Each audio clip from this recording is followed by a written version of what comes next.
Hey! What's up, guys? It's Brian. This video I want to make for any homeowners that are interested in buying a portable. I'm going to tell you exactly what I use and what I do, and it's up to you if you want to, follow my suggestions. With all the experience that I've gained over the years, this is what I recommend, what has worked best for me, and what has been the most reliable and durable solution overall. All right, so first of all, I got one AC that I want working. In a quarter mile, turn right onto and a water heater that I turn on and off when I need it. I turn my AC off when I need to heat up the water for a little bit, and then, the water stays warm so that I turn it off. It still stays warm for a couple of hours, okay, so that you can take a hot shower and be good. Number one, I have the 13,000 watt DuroMax dual fuel. It can use propane or gasoline. I strictly use propane. I do not add any gasoline whatsoever. My fuel tank, the gasoline tank on there, has never had gasoline in it. Now, during hurricane season, I keep a 5-gallon jug of gasoline available just in case, say I run out of propane, or my propane, it's not working. The propane hose somehow is clogged, the regulator's not working. I at least can use gasoline for an emergency. So 13,000 watt DuroMax dual fuel. It has the 50 amp plug with the 50 amp rated cord, and I have that so that when I plug in my generator, I can choose what I want on. I did not do the transfer switch where you can choose a transfer switch with like 6 circuits, 8 or 10, because then you only can use 6, 8 or 10, and you have extra energy power available on that generator that you can't use because you're limited. So I do the plug so that I can decide what I want on. And with the plug, outlets and lights and fans take up no power at all. So with the plug, I keep all of those circuits on. When I walk into a room, I can turn my lights on and it's available. Power's available at all the outlets. I can turn a fan on. With the transfer switch, you might not have that circuit chosen to be on the 6, 8, or 10 circuits that are available to be powered by your generator. And so, you're wasting power. And there's no point in having a transfer switch with the portable, because first of all, it's not an automatic transfer switch. It's the same thing as having a plug, but it sounds cooler basically, and you hear about it on the standby generator, so you think it's the right way to go. It's not.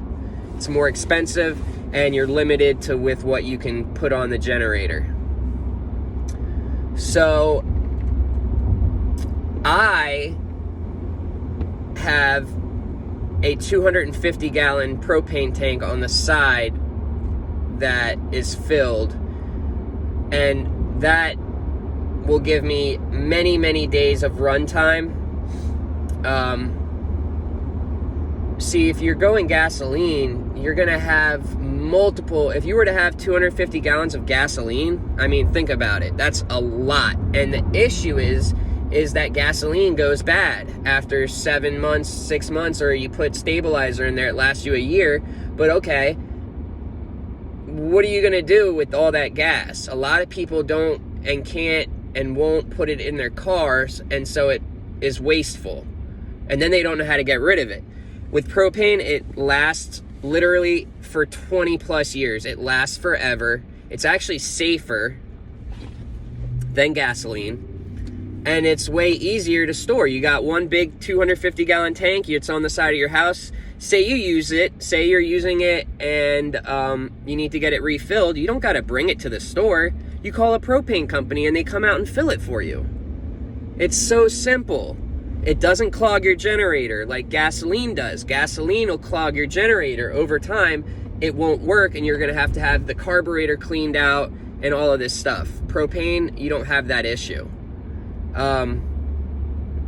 DuroMax has the best warranty and the best customer service that I personally feel, and that I've experienced.